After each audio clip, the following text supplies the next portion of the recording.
Keffy R.M. Kehrli lived most of his life in Western Washington, except for the 9 months he spent in Finland, failing quantum mechanics and swimming in frozen lakes. Keffy has earned degrees in physics and linguistics and currently works in a molecular biology research lab. He also harbors delusions of becoming a rock star, but judging from the quality of his winning story, Bonehouse, where a hunter hunts down addicts who have lost their souls inside a computer network, he's more likely to become a renowned author. Please congratulate Keffy Kehrli.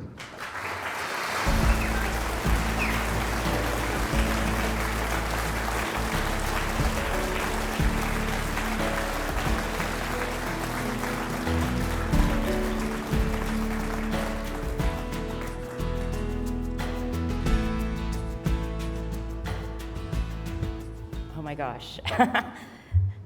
I would first like to thank L. Ron Hubbard for starting this and paying it forward in such a big way, as well as all the people with Author Services and Galaxy Press for putting on an amazing event. I would like to thank Tim Powers and Katie Wentworth for the amazing workshop that we've done all week. They've put so much work into this that it's unbelievable.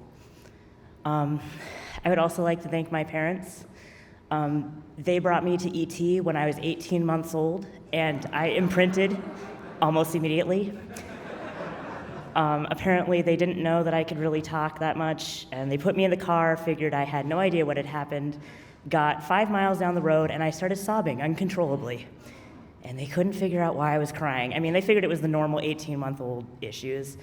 And then suddenly I sobbed, E.T., E.T., because E.T. had unfortunately gone home. I also want to thank them for filling our house with books, and most importantly, for putting The Lord of the Rings on the very top shelf, thus showing me that actually the books that grown-ups read are fantasy and science fiction. I would also like to thank my writers group that I met in Bellingham, who dragged me from my physics degree and told me to start writing. You will see them hopefully here someday. That would be Corey Scarry and Elizabeth Coleman. I would also like to thank my entire Clarion class because they have been amazingly supportive ever since 2008 when we met. And I would like to thank you all for coming out today. Thank you.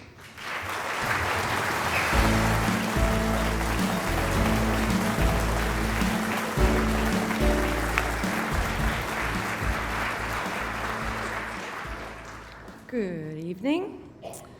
At 9 years old, Vivian Friedel made up her mind that she didn't want to be a ballerina or a veterinarian.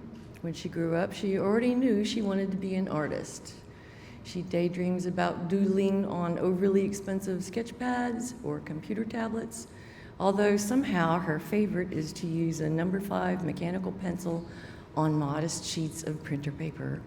Her unsettling, surrealistic technique evokes the cyber landscape of Bonehouse. Please congratulate Vivian Friedel.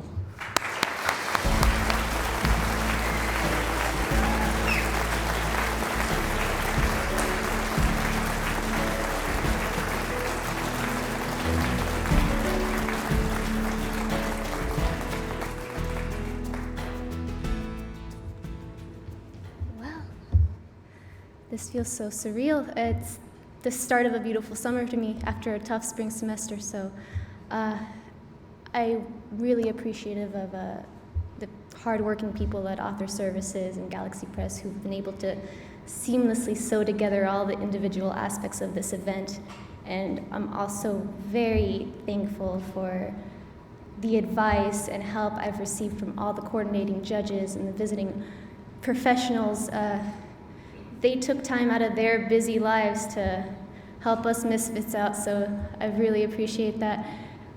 And I've also just had a great deal of fun getting to know my fellow peers, the fellow illustrator winners, and also the writer winners. And they're all just a great, big, old, glorious mess of fun and kooky people, so thank you very much. I've only known them for barely a week, and already they feel like family to me.